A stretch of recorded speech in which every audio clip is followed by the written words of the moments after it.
I think for me, my family too is a biracial family. My wife is Puerto Rican, and I think many of her family members identify as white. And so I can only speak about how, when I first entered into the family, to her side of the family, over 13 years ago, we weren't having these kind of rich conversations around race and about my Black experience. So for them, all I was a guy that they needed to love, and they showed me love, and I valued that.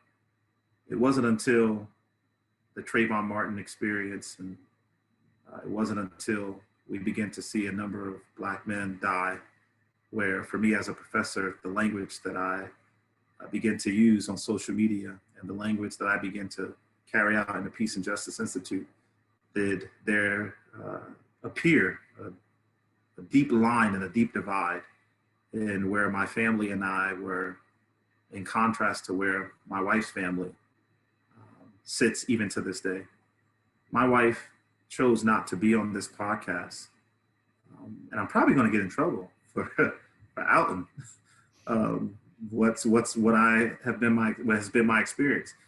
But there are family members who just refuse right now to acknowledge us. They've unfriended us. They've said that we're no longer welcome in their home.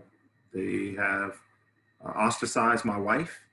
I get ostracizing me, right? I'm the Black guy who talks about race a lot, right? So maybe they don't want to hear that all the time around dinner, and they don't want to hear that, in other spaces. But to extend that to my wife and to my children, for them not to have their titi or their tío or their cousins around, is disheartening and